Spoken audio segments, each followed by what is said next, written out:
Welcome to this panel on UNRWA between humanitarianism and power politics, which tackles the role UNRWA played during last summer's war in the Gaza Strip.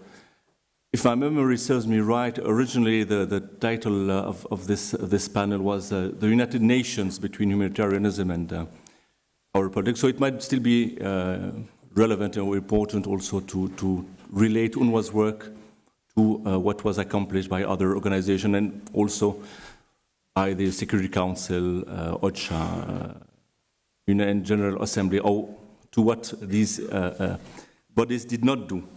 My name is Jalal Husseiny. I'm an associate researcher fellow at the French Institute of the Near East, based in Amman. In past years, I've had many opportunities to work sometimes with UNRWA on refugees, Palestinian refugees' livelihoods. It's my pleasure to present our guest speaker, Pierre Krahenbuhl, UNRWA's Commissioner General since March 2014, a Swiss national with an academic background in political science and international relations. Pierre Krahenbuhl has 25 years of experience in humanitarian, human rights and development work, and prior to his tenure at UNRWA, he served as Director of Operations at the ICRC, the International Committee of the Red Cross. So Pierre, the floor is yours. Thank you very much, ladies and gentlemen. Good afternoon, and to you. It's a great pleasure to actually be here. Beirut, I want to thank Rami and Karim for the invitation to this event. It's a great opportunity after all these very difficult weeks to share some of the thoughts, impressions, and reflections with you and to debate them with you in particular in a little while. I also really feel deeply honored to speak after Raji Sourani, who I think made a very powerful opening statement that came deep from the heart, and I think that is something that is very much required, so thank you for that, Raji. I also greatly pleased, of course, to have Filippo Grandi here in the room, my predecessor, who's 8 years at the head of UNRWA in different responsibilities, remain a benchmark in terms of commitment and engagement, so great to be here with you, Filippo, today. I think the first thing is I was asked to speak on issues around accountability and advocacy in relation to the events that took place in Gaza in the summer, and maybe by sort of setting the context before getting into these topics more specifically, just to highlight that, of course, I do that from the perspective of an agency that has now been operating for 65 years in this very demanding and emotionally charged context where everything that we do, and in particular even more so everything we say, is being closely scrutinized by a whole range of stakeholders. That's, of course, true for Israel, but also for the different Palestinian parties and representatives. It's true for the international community. It's, of course, also true even internally in part of our staff, and so everything that comes from us is being closely followed. I was just in New York for the opening of the General Assembly and also saw there, of course, that for the member states of that UN organization, it is something that is followed extremely closely, that the issues of Palestine and Gaza and the West Bank in particular continue to be monitored very carefully and draw a lot of attention. For 25 years, as Jalal has just mentioned it, I have been engaged in working in conflict areas. I've become very accustomed and familiar with the fact that these are highly polarized environments, and that, of course, in the case of conflict between Israel and Palestine, the issue and the levels of passion and at times hostility go very particularly high, and UNRWA in a certain sense has not been spared in terms of impact of those levels of passion and hostility. At the beginning of any reflection on what happened in Gaza, and I think Raji made the point very strongly, are the people of Gaza. That's at the center. It has to be the starting point. Actually, it is the only starting point. I'm always struck by how much time is spent on television and other debates focusing on military strategies, on issues of precision bombing and whatever else we have to go to, actually it is the only perspective is the one of the people and what they have gone through. And truly, and I think again Raji conveyed it, nothing can really ever give you the proper sense of what the people went through when looking at the television pictures. However courageous the journalists and the cameramen, what we see, and you had one of the pictures on the screen earlier at the outset of this meeting with the plumes of smoke that emerge from the buildings that are destroyed. You have to imagine what it means for the people when it happens. And having sat with countless families during the conflict in Gaza that were describing it, or even staff members of UNRWA, describing how the buildings were shaking so badly in the context of the bombings and the destruction that children would simply vomit through the night, would ask in the morning, the 4-year-old would wake up and ask her mother, one of our staff members, whether the ceasefire was going to hold or whether they would die the next day. That's the question of a 4-year-old. The 7-year-old has gone through sufficient numbers of conflicts to make a distinction between incoming and outgoing artillery fire, not something that we should expect any 7-year-old to have to do. And a 10-year-old has already gone through 3 rounds of conflict in his or her young lives, and that is the reality for the people of Gaza. So I think beyond the images that we see on television and beyond even some of the best accounts we can hear, one has to realize what people go through when it's actually occurring. And the level of destruction and devastation in this particular round of conflict was very, very significant and truly unprecedented in terms of recent experience in Gaza.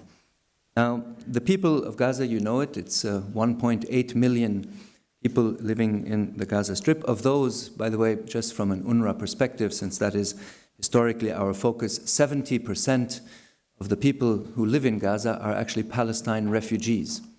Not people who are now displaced in these recent fighting, refugees, families from the 48 and 67 displacements as a result, of course, of all the events that took place. And that is, I think, just to be understood in terms both of what it means in terms of their identity, of what runs through these families in terms of the experiences of previous wars and, of course, of injustice, but also in terms of what it means for UNRWA in terms of service provision.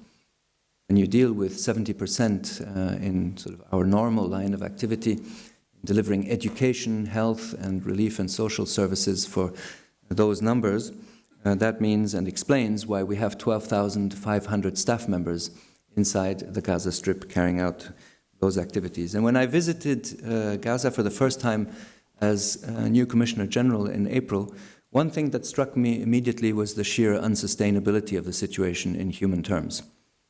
And what struck me in particular were the levels of unemployment. It was mentioned over 40% in overall unemployment figures. That was before the war, before this latest war.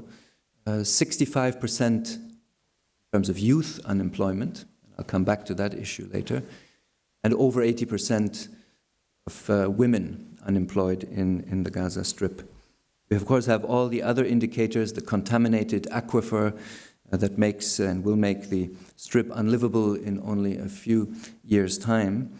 And one particular indication that struck me was that we had moved between the year 2000 and 2014 from 80,000 people on UNRWA's food distribution lists. In the year 2000, we had 80,000 people on UNRWA food distribution lists, to 830,000 in the year 2014. So it had multiplied 10 times over that period. And it is very clear what was the main explanation for that. There was a before and after the blockade. It was very clear that the levels of poverty created and generated by the illegal blockade that was imposed had triggered and was a direct cause for these huge amounts of people on food distribution lists. And sometimes UNRWA is criticized, and I think it's healthy that one is at times criticized, but we are often criticized for keeping the population in Gaza and in other places on a sort of a dependence on our food assistance and other activities, and that, in fact, we may be, and that is certainly a line of argumentation you hear sometimes, those who sort of maintain the issue of refugeehood alive through this and just prevent people from moving on in their lives and doing something else. Now, I've always thought that it's very healthy, as I said, to have critical debates, and that any agency should also look at its own practice critically, review, change, and adapt at times. I think that's a very necessary thing. But clearly here it's missing the main point. The main point being that it is the unresolved political situation and the lack of sufficient dedication and commitment and will to a peace process, however that one would be defined, that is at the heart of the situation. And in the specific case of Gaza, of course, again, the illegal blockade that has led to so much poverty and to so many people dependent on our assistance and on the assistance of others. To give you an example of a businessman that I met in a beach camp in Gaza before the war, he was standing in front of his family, of his young children, and describing to me how in a matter of years he had moved from being a successful businessman employing 50 people, trading with the West Bank, Israel, and many other parts, and had lost his business as a result of the blockade, simply because he could no longer export anything, had therefore been indebted, had to lost the company, had to, of course, dismiss his staff, so 50 other people lost their employment, and lost his home, and was now sitting in 1.5 rooms dependent on UNRWA food assistance. Those types of experiences abound. They're present all across the Gaza Strip. And I think it is an indication that it is wrong to look at people from the perspective that they like to be dependent on food assistance. People are very highly qualified in Gaza, as was already mentioned by Raji also.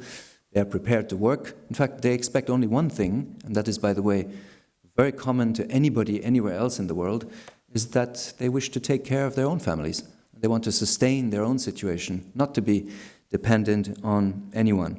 And so whilst I take real satisfaction, and I think it is also legitimate to be satisfied that we are able to help people in such desperate situation, I can tell you there is no pride in UNRWA when we have to announce that we have over 800,000 people on our food distribution list.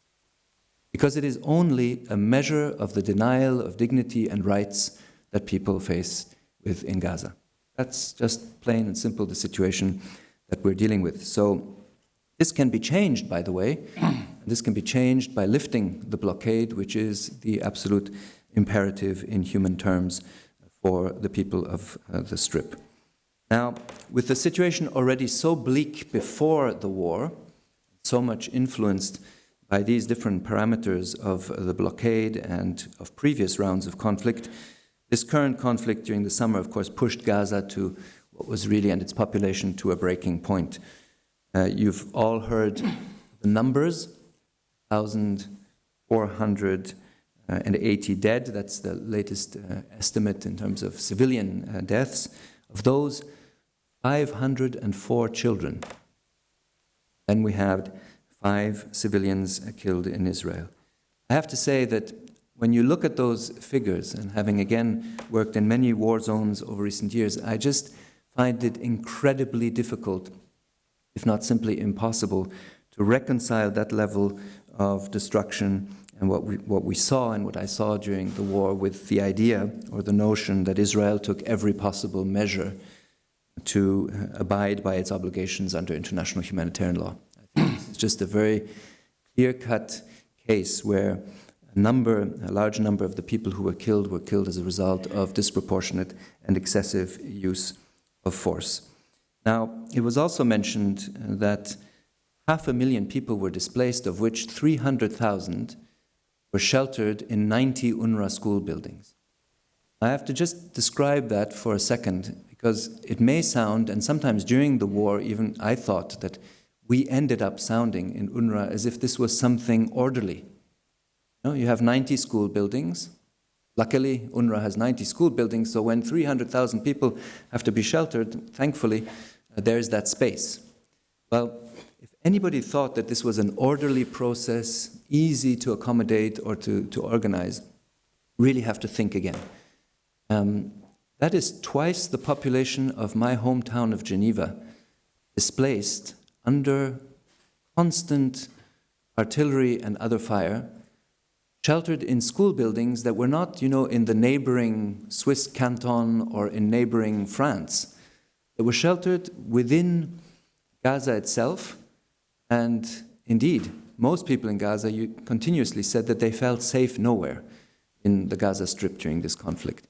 So one has to imagine those numbers sheltered in schools, and by the way, also, of course, in governmental school buildings or in other public buildings or with host families, to mention also others who intervened.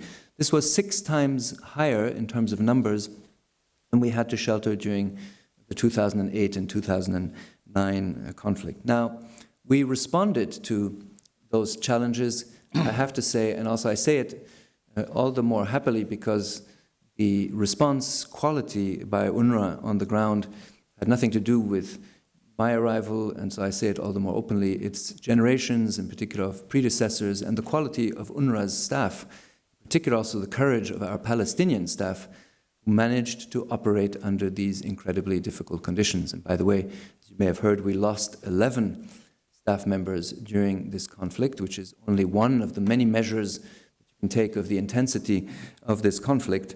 And in each of these incidents, several family members were killed during the events that affected them. So clearly, UNRWA's response was, in emergency terms, quite outstanding in terms of what we were able to provide for people, but we were also caught up in the dynamics of conflict ourselves. And on 7 separate occasions, school buildings that were sheltering displaced people in Gaza were hit by either artillery fire or other projectiles and military material and munitions.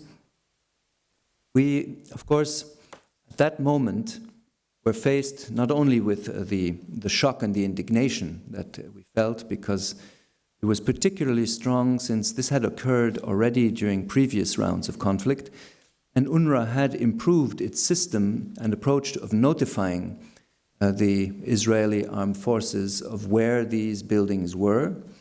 And as you may have heard again in media terms, when the Jabalia incident happened, in which high numbers of people who were sheltered in our schools were killed and injured, we had notified that location 17 times, and for the Rafah school 33 times. So it was not a lack of communication. It was clearly inappropriate operating modalities on the Israeli side that caused not only the shelling, but the loss of life in 3 of these incidents. So we were, of course, faced with the need to take positions publicly, and we decided in those cases where we had rapidly irrefutable evidence that the fire had come from Israeli side to explicitly and publicly condemn and attribute responsibility to Israel in that context. We did that because, of course, armed forces, whether they are, by the way, governmental, therefore state or non-state groups, official armed forces or unofficial groups, have obligations under international humanitarian law to not only preserve public installations, civilian installations, but also, of course, a civilian population. In addition, they have the obligation to respect the sanctity and inviolability of UN premises. These parameters were violated repeatedly during this conflict. And so, again, we called very publicly for investigations and for accountability, which brings us to the theme also of this workshop, and it's a very important one to explore. As you know, and just before coming to this issue more in detail, we also had in 3 of our schools, we found during inspections that we carried out, weapons that were placed by armed groups in these schools, which is, of course, also something unacceptable and which we explicitly condemned publicly, because it not only endangers civilians, staff, and potentially people who would have been in those buildings, although these particular schools were not sheltering displaced people, but of course also because it represents a challenge for UNRWA in terms of perceptions of our neutrality in the context. So it was very important that we also took a public stand very clearly on these events. Now, to the issue of accountability, clearly, when we asked for accountability on these incidents which concerned shelling of our schools, we addressed a first message to Israel.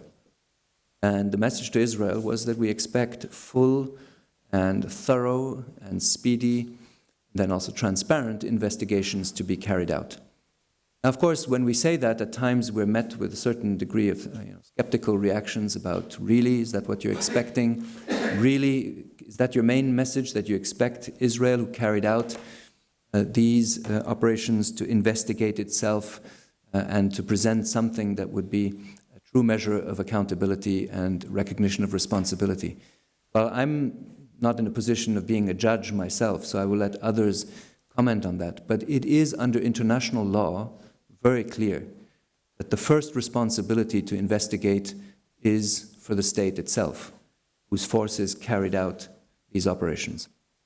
So whatever we think of what may or may not come out of these investigations is at this point secondary to the principle that Israel has a responsibility to properly investigate.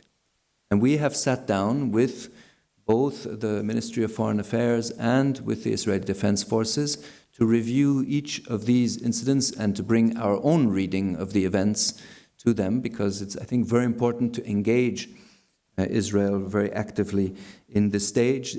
Sitting down and reviewing is also one step that we can make towards accountability.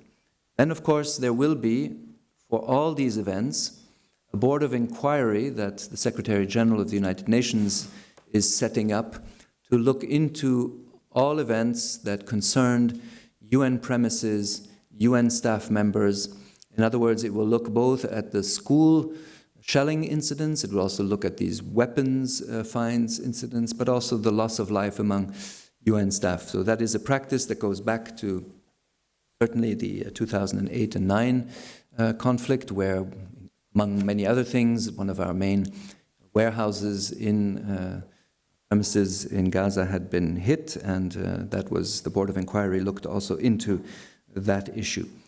In addition to this Board of Inquiry, you then have, in a wider sense, going beyond the UNRWA and UN incidents, you have, of course, the Human Rights Council's Commission of Inquiry, which is looking, therefore, at a much wider sense at all of the incidents that concerned and the whole dynamics of conflict, the impact for civilians and the issues of protection. This is, of course, a very important part, though it will be, let's say, a politically more sensitive part, simply a very important one because, first of all, it looks at the wider issues at hand, and it is, I think, a very important element in the overall construction of the international human rights system to have this Commission of Inquiry go forward. As you know, there's then many other possible avenues. Some are pushing for another conference of the high contracting parties on the application of the Geneva Conventions, in particular the Fourth Geneva Convention. There were also a number of statements before the Security Council, including by the Secretary General. I also had an opportunity during the war to address the Security Council after the Jabalia incident, which was certainly a welcome, though unexpected, opportunity for us in such a forum, and to address the full General Assembly also with our views. I think these parameters, and we can go into it more during the discussion, are very important in terms of the fact that there are several different types of mechanisms and fora that we can continue and should continue to use to seek accountability in this regard.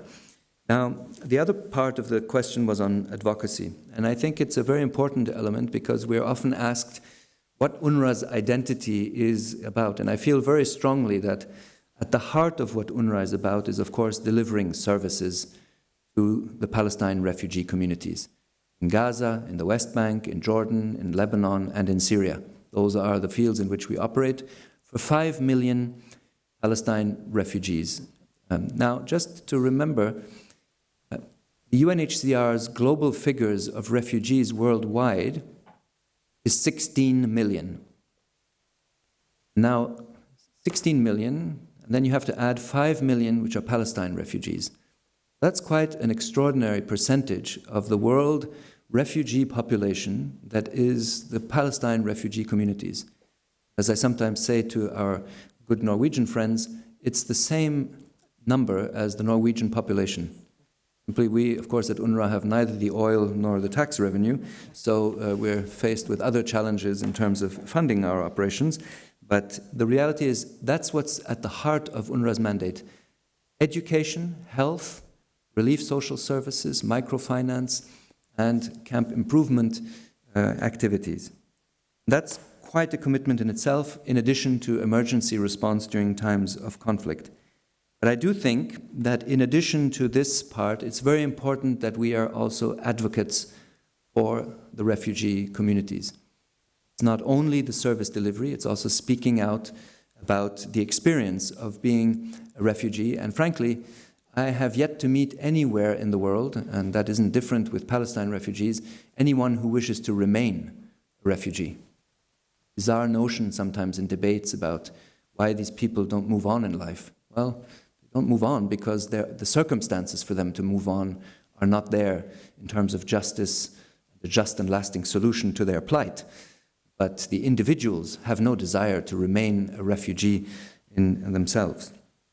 But when schools were shelled and when loss of life occurred in it, in addition to what it meant for the population of Gaza at large to go through this conflict and this level of devastation, we felt there were certain moments it was very important to take a stand and to make our voice heard clearly in this debate. And when we do that, we base it both on issues that are related to the human experience in war. I think this is very important because our communication, while it's sometimes perceived as political, is first and foremost a communication about the human cost of conflict, of occupation, and of injustice. But it's also firmly rooted in international law. I think it has to be a principled communication that relates the human impact and the reference of law and, of course, of UNRWA's mandate. Now, as we move into the next phase of what Gaza is experiencing, it is clear that the very heart of the next months will be the issue of reconstruction. We're shifting from a crisis of displacement to a crisis of homelessness. And one really has to take the measure of the scale of what we're talking about. Because I find a little bit in recent weeks that there's a shift of international attention, and we can understand between Ukraine and whatever's happening in Iraq and Syria with Islamic State and then Ebola, all of those very important issues, but there's a little bit of tendency now for people to say, well, at least the fighting has stopped in Gaza, right? And so we can move on and focus on other things. Well, that would be very wrong for many reasons. When you have over 100,000 people that are homeless with no prospect of immediately finding a place to live in, this is a crisis of the same magnitude as what we went through during the war. Because the winter is coming, because there are more people still sheltered in UNRWA schools today that have no place to go than there were sheltered during the 2008 and 2009 conflict, just to give that indication. And there are 20,000 housing units either severely damaged or totally destroyed that are uninhabitable. People cannot go anywhere, and of course, because of the pre-existing conditions under the blockade, the reality is currently to be able to import construction materials. It is a very, very challenging issue. We can debate later also the point that Raji was making about this aspect. In addition to that, we have, of course, a population that has gone through a level of shock that I find very difficult to express to you in appropriate terms. It's maybe best illustrated in one example that I can give from when we opened and reopened the schools for the school year 2 weeks ago. You sit down and feel both a measure of hope and pride to see 240,000 children going back to 100 school buildings in the Gaza Strip.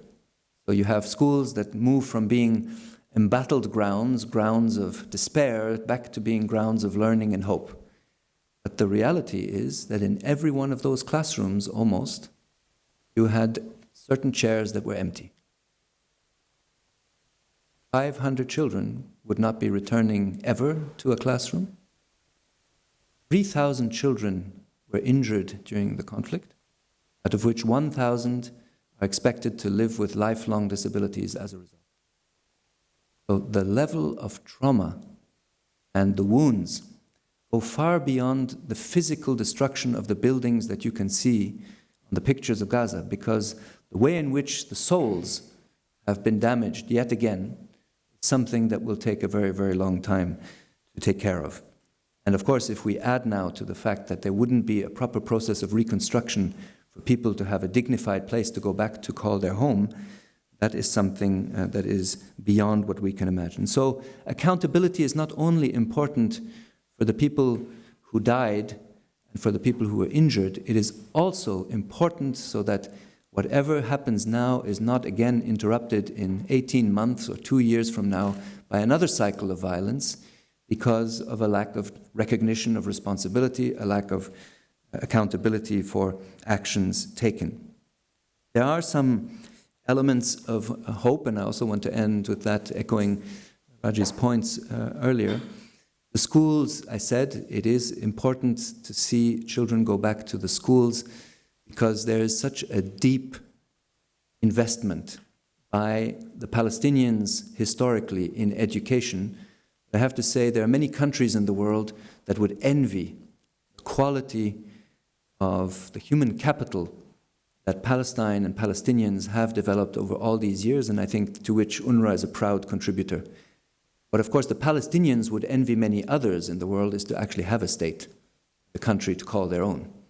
So this is something that I think needs to continue to be reflected on. And I think it's a very important phase in which to maintain strong attention about what's happening in Gaza. The Reconstruction Conference is happening in a few weeks' time, on the 12th of October in Cairo. To be very sincere with you, and it may sound strange coming from a humanitarian agency, we do not need a humanitarian pledging conference in Cairo. We need a conference that is really going to tackle the issues around reconstruction. The people of Gaza don't need more people receiving food assistance from UNRWA. People of Gaza need jobs. They need the blockade to be lifted. They need trade to start. They need freedoms of movement. This is what is now needed so that the situation changes in terms of the paradigm that has been there for now too long. That is the essential element for real stability and real peace in the region. And I just want to end by quoting what I found one of the most striking descriptions of why this is important, not just for the Palestinians, but frankly also for the Israelis. Was another Gaza businessman I met in June. We were sitting with several business leaders in the UNRWA office, and they were describing to me how they saw the blockade at the time we were before the war. And he said to me this, he said, "I am a good man." Then he added, "My children are not as good as I am." It was a somewhat destabilizing statement to hear and very unusual. And when I asked him to develop that theme, he said, I am 58. I have lived and dealt my whole life with the Israelis. I've worked with them, I've traded with them, I've learned some of my business skills working with them. I often disagree with them, but I certainly feel that I can also relate to some of their concerns and their fears. My children have never even seen an Israeli. They know of Israel only drones, tanks, destruction, and the fear. Surely, as I add, this cannot be a paradigm for the future to now have this complete physical, social, emotional separation so far pushed down the line that whatever later coexistence would have to be redesigned will be taking place at such a higher cost. So in everyone's interest, I think, the issue of Gaza, and for that matter of occupation in the West Bank and in Gaza, have to be kept very high on the agenda. Thank you very much.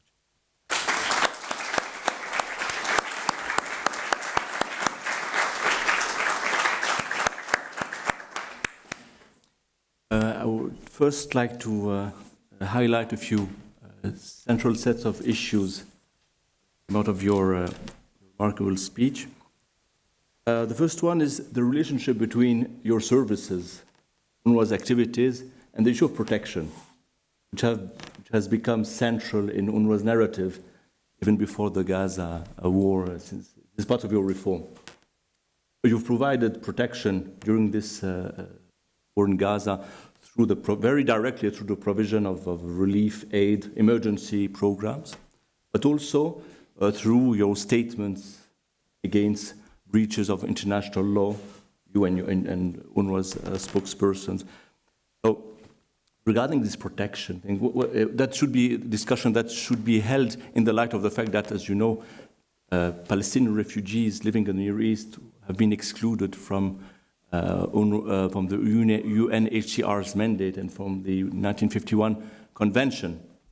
What are the limits of your this protection mandate in an emergency situation to start with, and what could be done to extend it? Do you feel you need the support of your mother organization, the UN General Assembly or the UN Security Council?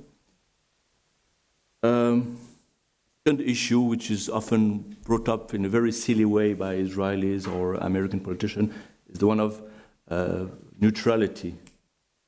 UNRWA's activities, which in a way is inevitable, since I should recall here that although UNRWA is a UN agency, 99.9% of its staff is Palestinians, and of course you may expect that a large part of it, or part of it, belongs to political faction. So how do you deal with this political neutrality issue in general, and especially vis-à-vis your donor community, vis-à-vis the Israelis, vis-à-vis the political faction themselves and your the refugee communities you serve? The third issue has to do with UNRWA's possible role in any solution, stalemate. UNRWA is maybe one of the organizations, surely one of the organizations that know the situation. That, it has 65 years of experience. Do you think UNRWA could play a large role, a democratic role, as it played, by the way, during the first Intifada, informally? Do you think you have some leeway to do something to go further?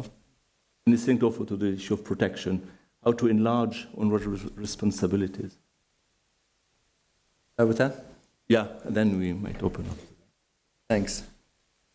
I think it's a very interesting first point on the protection side, because certainly UNRWA has invested a great deal over the past few years in thinking about what its protection role is and how it combines that with the service provision. And I think there's been some very, very strong groundwork laid internally in terms of analyzing mandate-wise, but also then activity-wise, what this role is about. And in a way, I summarize it really shortly before coming to the link you were making with emergency situations. In overall terms, UNRWA wants to ensure that, first of all, the rights of Palestine refugees are properly understood, documented, and where they are violated, that we engage in dialogue and in different forms of interventions with, in particular, the countries that are concerned. So I can give a few examples. Clearly, when in the West Bank recently, an announcement of a transfer of Bedouin communities to regroup them in new locations and towns that are sort of established for them, and communities that are being established for them, which they resist, wanting to go, if at all, anywhere to the Negev where they came from, and certainly not to be moved from where they are now, to be regrouped elsewhere in ways that would undermine their traditional ways of living and livelihoods, despite all the difficulties that they face. Those are things that we took up on numerous occasions in face-to-face dialogue with the Israelis, but then would also seek to mobilize third parties, other state actors, and, as we have done recently, communicate our positions publicly. So in a way, you always try to mix this in the face-to-face discussions, the possibility to mobilize third parties, and at times to combine it with public statements. I think that is very much the way. Now, of course, we do that also in other countries. We do it, for instance, including here in Lebanon, related to issues around the problems that Palestine refugees face in terms of access to employment. We do it also for Palestine refugees from Syria that have arrived in Lebanon and Jordan and that face a number of restrictions in terms of their visa prolongations and the conditions under which they are welcomed here, despite the fact that everybody recognizes that both Lebanon and Jordan have taken on a huge number of refugees from Syria. It still remains the case that the Palestine refugees do face a number of hardships that we at times have to take up. And I think it's, in particular in the case of the West Bank and in Gaza, the necessity to combine the protection angle with the assistance angle is related to one particular dilemma that any humanitarian agency faces in operating in the context of occupation, in particular long-term occupation, as is the case in Palestine. That is that if you only deliver services, now I simplify it just for the sake of the debate, you only deliver services in a context of occupation, you're at times confronted with the questions around, aren't you actually making the occupation easier for the occupying power by being the service deliverer? And therefore we say, that is part of a dilemma that we understand and we can relate to and we think about, but also we take positions on the issues of rights. Because if you don't take positions on the issues of rights, then you may indeed be accused of simply being the facilitator, and I think this back and forth is an issue that has to be well understood. And then in times of emergency, like we saw now in Gaza, or at times, I think Filippo did that remarkably when he went to Syria still earlier in the year with the iconic images out of Yarmouk and what that meant to highlight what the suffering is. I think in times protection, advocacy is very important around issues like that. Then you had the question on neutrality. Funny, you know, the neutrality is something that sort of accompanies me from years in ICRC also, because it's not always easy. And I'll tell you something about neutrality that is, I think, often misunderstood. When you hear neutrality, and I'll come to the donor question in a second, but just in overall terms, neutrality in conflict at times resonates as if you're in the middle of a battleground. Because you don't really like it, you go to the safer upper stands in the arena, right? So the people are battling it out in the arena, and you go to the safer upper grounds. That's where it's neutral. But it's actually the exact opposite. Both in my ICRC experience and now in UNRWA, it's the only way to be operating in the middle of the battleground. It's not at all about taking a safe position in the upper stands. It's about how you survive in an extremely polarized environment. And neutrality is not an end in itself. There's no beauty about neutrality in itself. Neutrality is a stand that you take resolutely in order to be able to reach and help people. Because if we were less neutral and less consistent on it, it would limit our ability to make a difference for people. Now, what is neutrality about? First of all, I have always said, nobody, in my opinion, and not a single ICRC delegate, not a single UNRWA staff member, was born neutral. We all have the hearts in the right place. We all feel indignation about injustice. We all feel that there are certain things in the world that are deeply wrong. But when we appear as staff members of UNRWA in this particular case, we take a position of neutrality because we do not have a stake in the political fundamentals of the dispute. We may have feelings about it, but we have a mandate to carry out, and for that, it is true if we are seen to be misusing that mandate for outright political purposes, it will undermine our ability to work and it will undermine our ability to influence.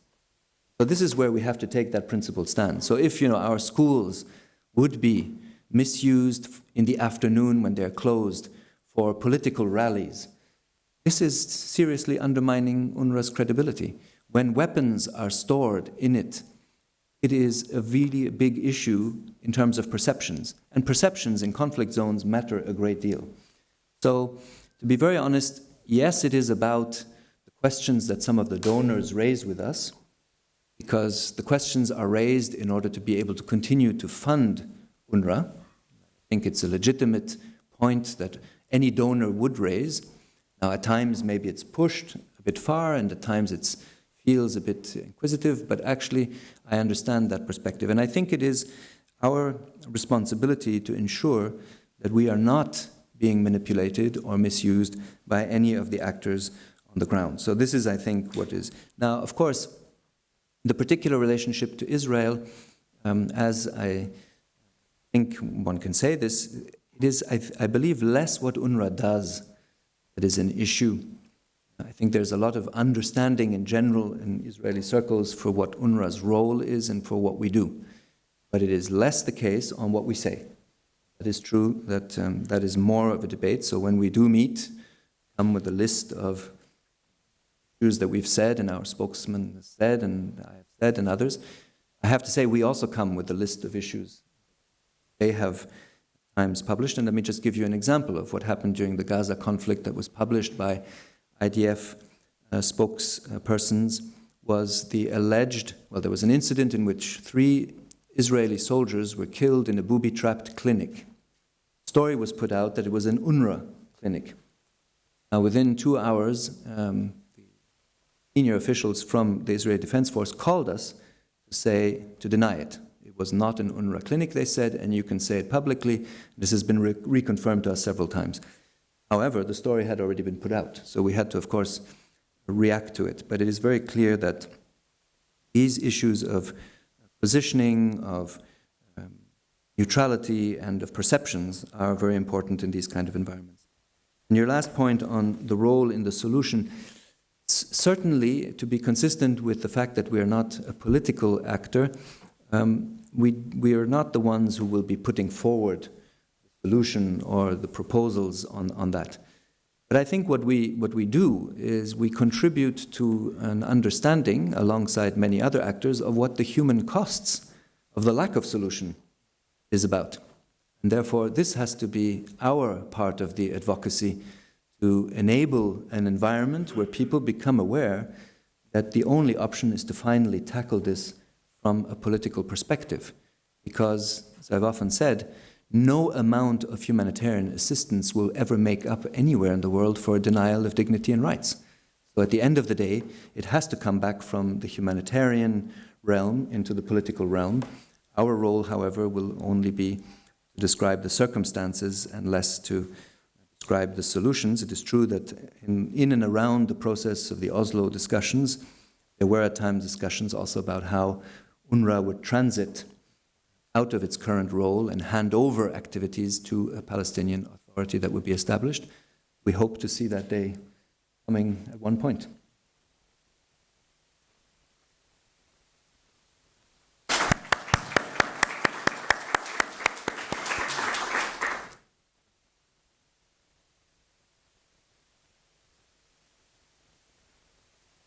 Thank you. That was a brilliant presentation. I had one question about a point you made in your presentation around accountability. You framed accountability as important, amongst other things, for prevention, to prevent the next cycle of violence. And then you pointed out that the Secretary General is setting up a board of inquiry in connection to attacks on UN facilities and personnel, and that this was a position that had been taken first in 2008, 2009. So I wonder if you could say something about what was found by the board of inquiry in 2008, 2009, what kind of record was established, and how, if at all, it contributed to prevention of future violence as a mechanism of accountability. Thank you. Yeah, I should take a few. Yeah.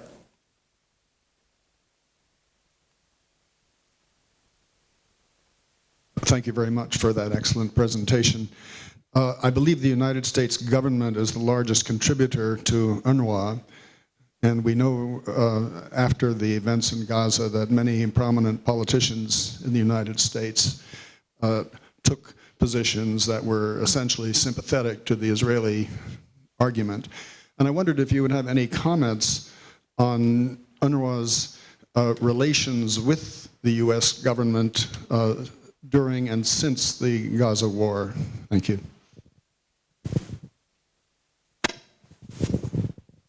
The question here, maybe. Thank you for the presentation. I would like to ask that you have mentioned in your presentation that Israel has started an investigation related to the attacks that happened on the schools. What kind of investigation that has started? Is it a judicial investigation, and where it has reached? Thank you.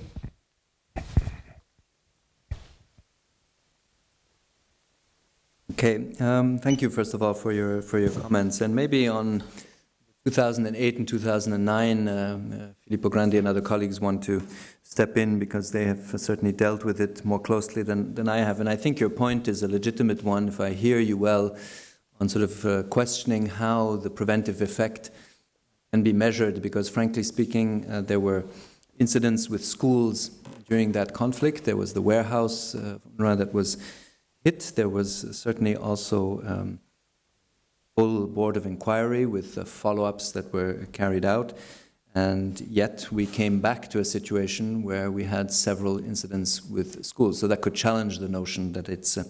I still think, without having all of the historical sort of depth on the 2008 and 2009 conflict from an UNRWA perspective, that it's an absolutely necessary process to go through. And I think there's a moment where simply you have both what would be the sort of the formal institutional or legal processes, and then of course you have the environment in which this is received also politically. And I think there was a point made earlier by Raji, which is sort of the sense, and by the way, that exists not only, to be very honest, in the conflict between Israel and Palestine, that immunity remains a big issue in conflict areas around the world. And I just, if I broaden the comment for a second beyond the case of Gaza, one of the things that have struck me very much over the years of working also with the ICRC is that it's interesting that the law, international law and international humanitarian law in particular, is among the most ratified bodies of law anywhere in the world. I mean, it's one of the parts of international law that are most widely ratified. You know, the word that you always hear about international humanitarian law and about international law in general is that it's universal. But it's interesting, in the attitude of most states, what I've found is that it is universal, and yet in their attitude what they say is that it's in particular used to put pressure on the other. This was particularly striking during the whole period of the post-9/11 environment. You will recall that lots of debates after the September 11 attacks, both in the US but also in academic circles in Europe, where people were saying that international humanitarian law really wasn't up to date anymore, needed to be refreshed and revisited because it hadn't anticipated the world that was the world defined by Al-Qaeda and other groups of this nature. So what was interesting was, and this again is a point that was made, I think, by Raji earlier, is that most of the debate on IHL and most of the questions raised at the time during the post-9/11 environment was, how does the law apply to the other? And yet nothing was more important to debate than how does the law apply to me? Because actually humanitarian law is only universal if it starts by being applied to myself. And yet it wasn't, and that is what led us to Abu Ghraib and Guantanamo and other issues. And so the measure of how universal the law is how seriously you start to apply it at home, not how actively you use it to, point the finger at the other group. In addition to that, a second paradigm about how the discourse on humanitarian and frankly probably also on human rights law is that when an environment is polarized, it's interesting how states will address their comments not to the side in the equation that they influence, but to the side that they oppose. So, in the case of Israel and Palestine, those who support Israel will make comments addressed to Hamas and to the Palestinian groups. When in fact, nothing is more important than to raise awareness and responsibility with the side that they influence. Because in principle, you use your political influence to try and have an effect on the ground, not just to be right.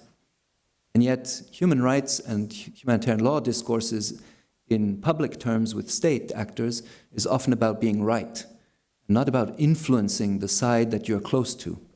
And again, in this particular context, nothing would be more important than to take up, in this case, for those who support Israel, serious messages about the fact that this situation is unsustainable and that it has to evolve, just as those who may be close to Palestinian groups could take up issues with them to say, your parameters should really not change. So the comfort of addressing one's comments to the other side is often unmatched with the courage of addressing serious messages to the side that one is close to, which I always found somewhat disturbing in the international system.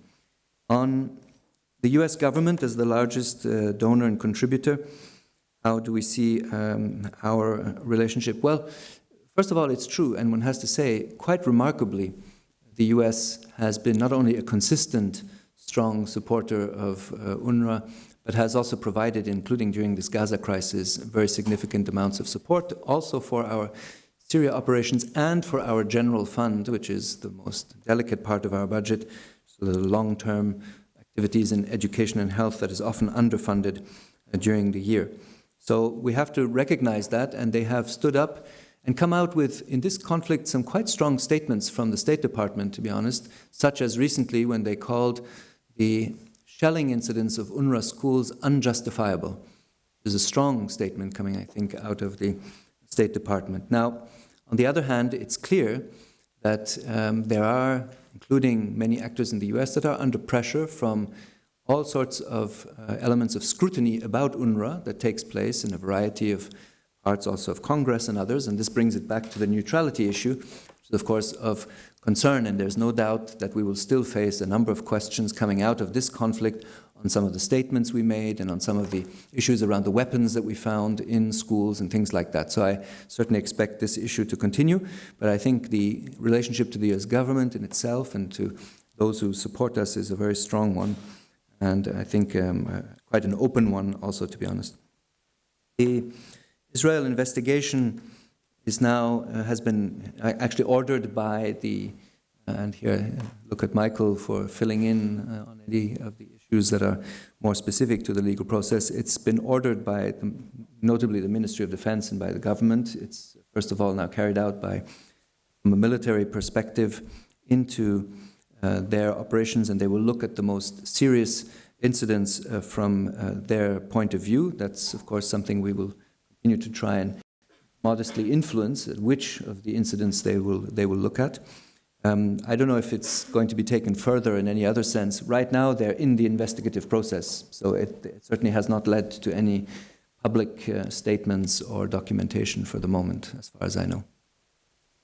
To add something, Michael, on that?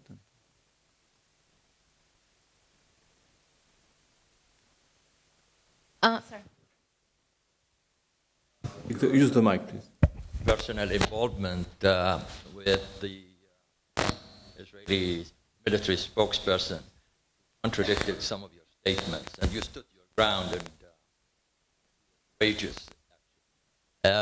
In that respect, did you feel intimidated later on by some criticism coming from people associated with the military establishment in Israel, that you need to slow down or something like that, that neutrality here is not relevant, you have to, in a way, take Israel's position? Was there something behind the scenes, where they were pressuring you to slow down? One? Yeah. Well, I was struck by the figure on unemployment in Gaza. The figure you gave is out of this world. When I was working for FAO, Food and Agriculture Organization of the United Nations, I visited Gaza, and I was struck really by the high level of knowledge and professionalism you have with the Gaza farmers. They were the first to use drip irrigation they were the first to export flowers to Europe. Now, with the figure you gave, I think UNRWA would be able to use or facilitate for the Gazan farmers to go to other Arab countries, starting with Jordan itself, and even Lebanon and Syria and Iraq and other countries. And in this way, we have the possibility through the Gazan farmers to uplift and make a good use of this knowledge and experience we have with the Gazan farmers. Thank you. Third question here. I have two short questions. The first is, what is your official opinion on the Palestinian right to return in accordance with UN Resolution 194? Does UNRWA have an official opinion? And what do you do on the ground to push forward the agenda of the Palestinian right to return? The second question I have is, do you see what has happened this past summer moving out of a legal regime of IHL and into a legal regime of international criminal law? And what are your opinions on perhaps there being a special tribunal on what has happened this summer, in addition to the Russell Tribunal that's happening on Palestine?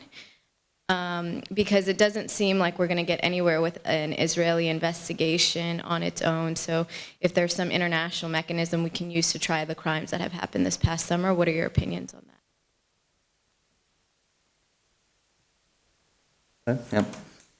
So on the statements from the Israeli military spokesman and the intimidation or invitations to slow down, I mean, I think it's clear that when you work in an environment like this, you will be exposed to all sorts of comments and influences, and frankly, it's hardly a surprise. So when I started and just taken over from Filippo, one of the first comments to somebody that is in the Israeli establishment, which I now will not specify, but said to me, you can decide whether you want to be a more humanitarian or a more political Commissioner General. And my reply to that was simply to say, actually, it will be less defined by me than by you. Because, but this is just true, because I think it is the circumstances, the level of attention that UNRWA generated during this summer was not something that we were looking for. It's not because we don't think it's important, but it came because on 7 occasions our schools were shelled. And there we had to take a stand. That was very clear from our perspective. So if that is then perceived as being more political and less humanitarian, I think it's very humanitarian to take a stand on rights-based and on human consequences during a time of war. That others will feel that this is less the case. And by the way, just to give an example, on the day where the Beit Hanun school was hit, we were unable to establish quickly where the artillery had been fired from. So we were unable to attribute responsibility to Israel on that occasion, which led to serious criticism from many Palestinian actors. So, I'm not suggesting that when it's polarized, you're only applauded by one side and criticized by another. You may face at certain moments criticism from different parts, and I think this is also the UNRWA experience. So it's clear that there was, frankly speaking, nobody called me up to say you have to tone down or things like this. And I think one of the things for that is, again, because we were seen, I think, be taking positions based on human consequences and on the principles that we stand for. Now, I'm sure that as the war, the attention of the immediate sort of conflict period passes, we will continue to have a certain amount of criticism coming from certain circles after the war, and we'll have to deal with that. But for the moment, at least, I think we were able to take a proper stand when it was needed. The whole farming issue, I mean, the jobs creation and all the rest, I have to say, as I said before, this is the most important issue now for Gaza. It is creating jobs and getting the economy started again. The level of creativity and dynamism in the amongst Gaza business people is extraordinary, probably precisely because they have faced so many restrictions. They have been incredibly inventive, of course.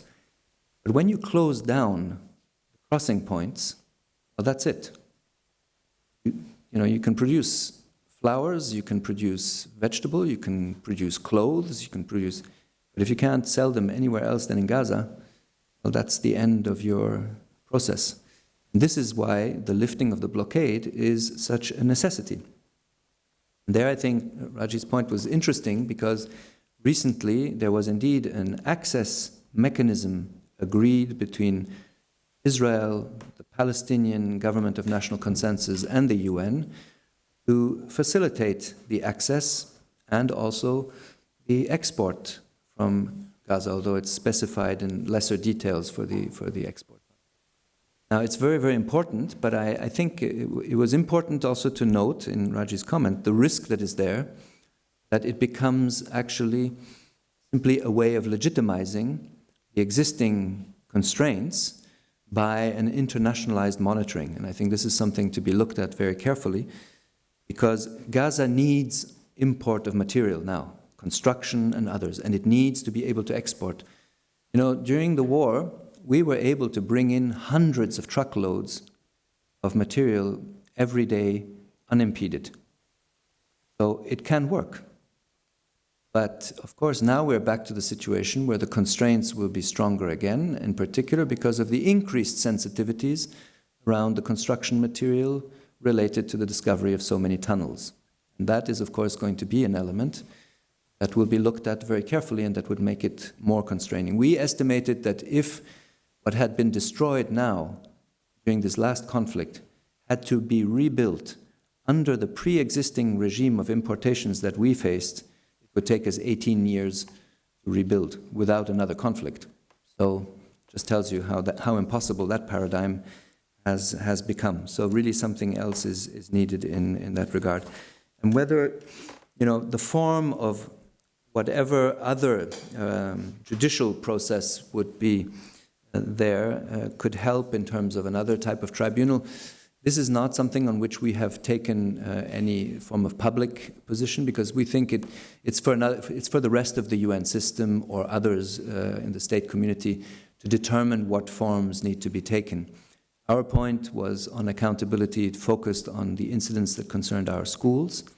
Now, not because we're not interested or don't think that the rest of the possible violations of this and this have to be addressed, but because it is not our primary function and role. Others in the international system have that role, and they will push for that if they think it's the appropriate course of action. Clearly, if the Israeli investigation does not produce the outcomes that should be expected, then I think there would be justification in looking at it, but it is not for us to determine which form. And then you asked on the right of return. The right of return, as you know, is of course a highly charged and emotional issue, which is ingrained in key resolutions in General Assembly and others. But I think for us, our parameter is we need, and this is a call that we have always repeated, a just and lasting solution to the situation of Palestine refugees. Now, what that solution exactly will be coming out of a process of negotiations, well, you're familiar with the Clinton parameters and others that were designed in different discussions, different options that were on the table. Unfortunately, they have never been brought to a final conclusion in the context of a peace agreement. Therefore, it remains at this point speculative to know exactly what form would be. But I think what our parameter is that whatever the discussions would be that would take place at one point for a just and lasting solution to be found, have to include the Palestine refugee communities themselves and have to give the option to the Palestine refugees to make their own choice and to have a choice about what they will do in the future, whether that is returning, whether that is remaining where they are with compensation. This is really not for us to define. We're just saying a just and lasting solution, and we'll then let the negotiators take care of it, but the inclusion of the refugees themselves in this process is essential for its credibility.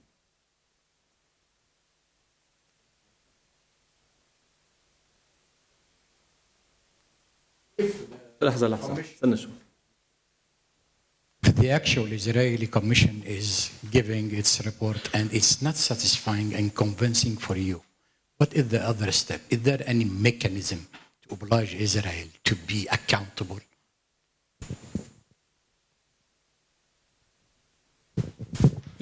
Yes, I'm Filippo Grandi, and I'm a fellow here at IFI, and I'm also Pierre's predecessor. First of all, allow me 2 seconds of a personal comment to thank Pierre for his extraordinarily clear presentation. I should be for him as well, of course. And the personal comment is that it warms my heart to know that UNRWA is in the hands of somebody as clear-minded and honestly speaking out on things as it is. So thank you for that. Somebody asked a question and you asked me to elaborate very, very briefly on the 2009 Board of Inquiry, which indeed acted in a very limited manner. The purpose of the Board of Inquiry was a UN Board of Inquiry, chaired, if I'm not mistaken, by Ian Martin, and the purpose was to look at damages, as you said, to UN installations. Note that there was no mention of loss of lives. It was only material installations, and it did assess the damage, verify all claims. It did determine Israeli responsibility in most of the issues that had been reported, and it did put a monetary value to this assessment. This actually resulted in what the Israelis called a payment. The payment was in the region of about $12 million, about $12 million, most of which were given to UNRWA to reconstruct its warehouse that had been destroyed. And that was it. It wasn't more than that. The interesting things about this are a few. One is that the Israelis never called it a compensation and never, more importantly, admitted any responsibility linked to this payment.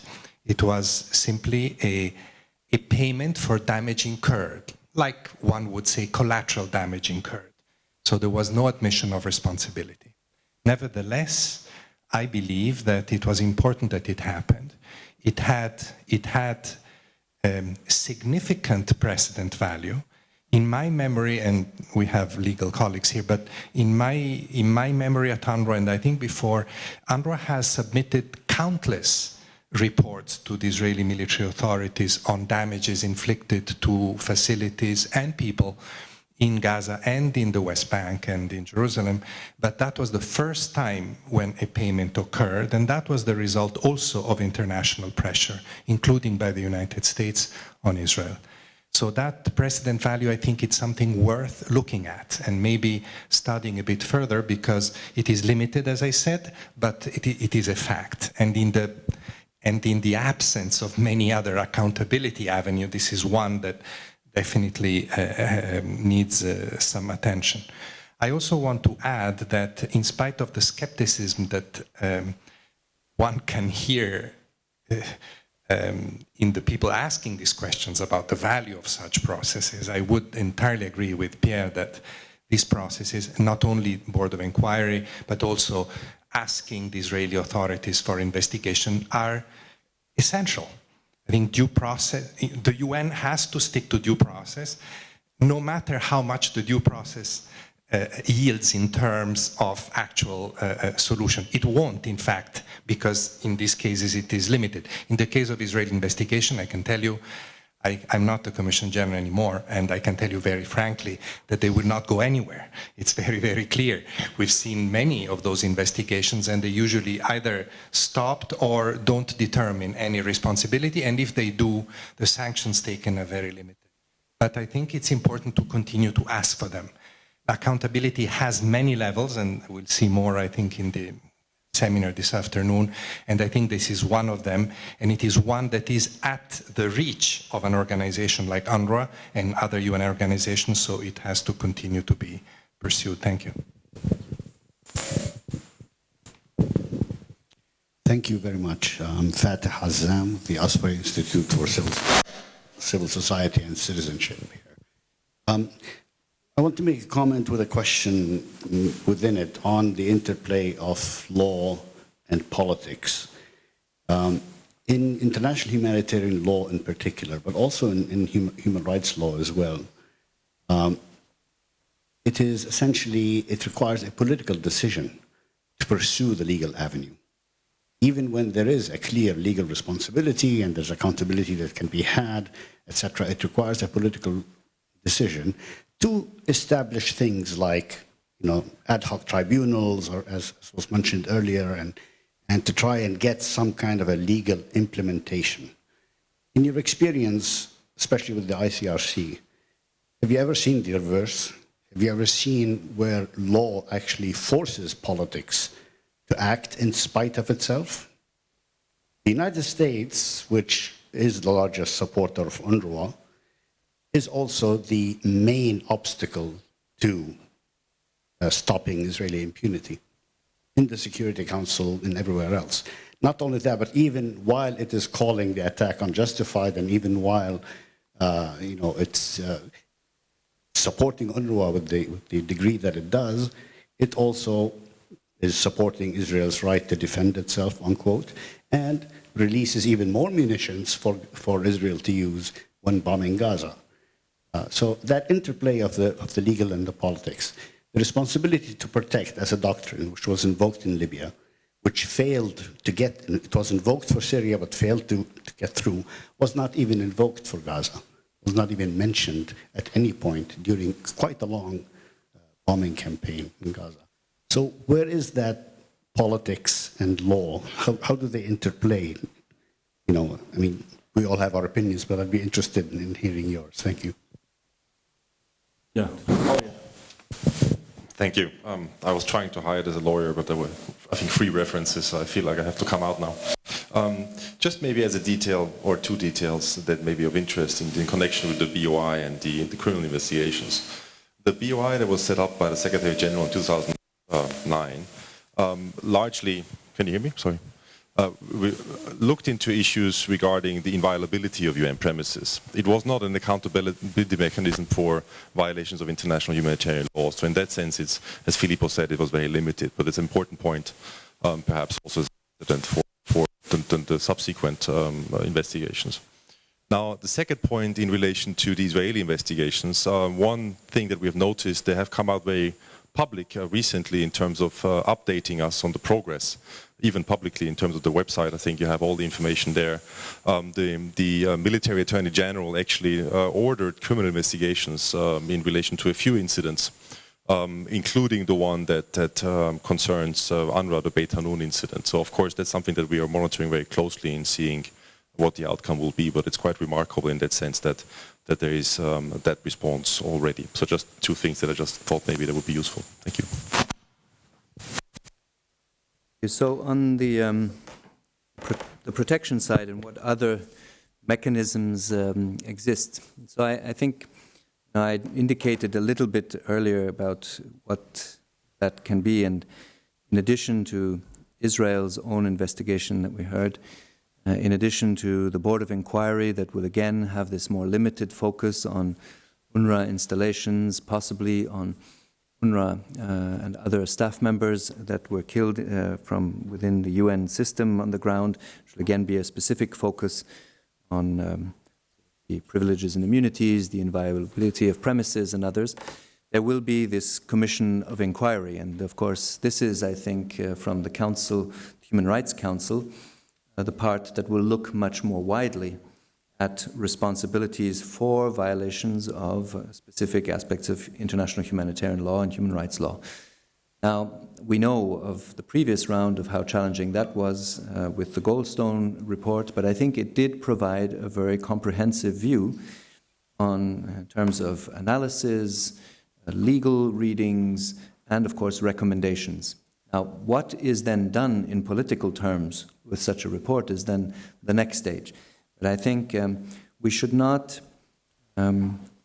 undermine or delegitimize the processes that are underway simply because the political level doesn't necessarily follow up. I think these bodies are incredibly important, and I was just in New York also to talk to people who are looking into this Commission of Inquiry, and of course with the new High Commissioner for Human Rights also. And it's very important that these matters proceed. Again, regardless of then the political outcome and follow-up, it is very important to have that. So those are the main mechanisms that would be in place. The others theoretically could go to Security Council decisions, but we know how difficult that is for the reasons that we are familiar with in the Security Council dynamics. I think it was very important to hear you, Filippo, and thanks for your comment, by the way, on the what had been the framework and also the results in terms of the payment from the Israeli side. And I think you're absolutely right in terms of what it sets as precedent. You know, I've often been asked, also in the ICRC years, whether or not I agreed with the fact that conflicts had become increasingly violent over recent years, and that seemed to suggest that actually there was just simply an ongoing total disrespect for international humanitarian law, and therefore there was no hope. I always had a slight difficulty with that analysis because it depends which benchmark you take. If you take World War II as a benchmark, I find it difficult to suggest that the wars today are so much worse than what World War II was, because World War II, my reading, and here I'm not focusing only on the issue of the Holocaust and everything that happened. I look at World War II at large. World War II is really the example of the absolute limitless ability by mankind to inflict the worst possible suffering on the rest of mankind. And what came out of that was human rights law and the Geneva Conventions. That's our legacy. We have to take care of it very, very attentively because it needed World War II, in a way, if I can put it in those terms, to produce that outcome. And frankly, today there are absolutely horrific conflicts that continue to take place. Syria is an example in what's happening, but also, of course, we've seen Afghanistan over the years and Congo and the genocide in Rwanda, etc. But I think there is, and you know, in the international community, an unparalleled mobilization around these issues. Therefore, I think advocacy by agencies, but also advocacy by individuals, is incredibly important to raise the cost of impunity. Impunity has to become more expensive, because for the moment it has been, not expensive enough.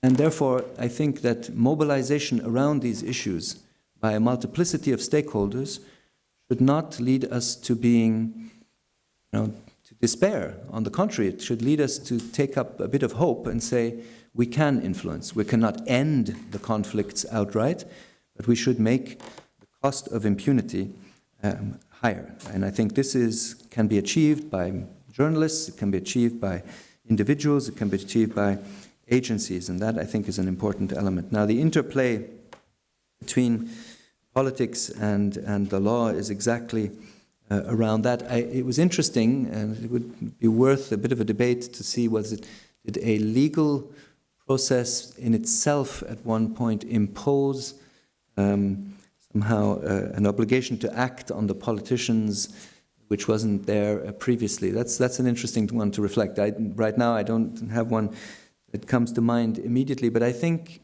let me just give you another example from something that I went through and many other in the room probably experienced, was the conflict in Bosnia and Herzegovina.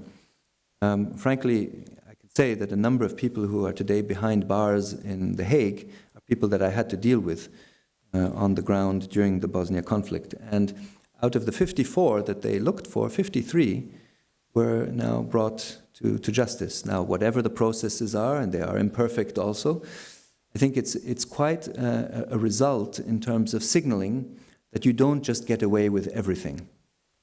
And of course one can say, well, that's specific to the Balkans and others are more specific to Rwanda, and why doesn't that apply to the case of injustice to Palestine and Palestinians? Well, that is something, of course, that can be debated. But I think it's still true that these processes, they do have a certain future, but it is certainly still a weak link in the international system overall. So it certainly requires more attention. And I think, you were referring to, and I think quite rightly, to the point on responsibility to protect. Almost, you could say, unfortunately, this is less from an UNRWA perspective because it goes beyond what we cover, but let me just say it from a personal perspective. The case of Libya was both probably the first, and maybe because of how it was handled, the very last case, at least in the immediate future, in which it was easy to invoke this, because it was so immediately perceived as politicized that, of course, this is the very problem that we have, is when these instruments are politicized, they become polarized. This undermines their ability to be used in the next case, which was Syria, and we've seen how that then played out. So I think it's very necessary to keep those issues, but I can just conclude by saying what was clear in statements that I heard time and time again from people in Gaza during the conflict and my visits was, we were not protected. The world forgot about us. We do not want to hear expressions about protection, responsibility to protect. Some even spelled it out in those terms, because they just felt not only that nowhere was safe, but that people were not standing up in political terms for them. So I think this is something of very serious concern that we need to continue to take up.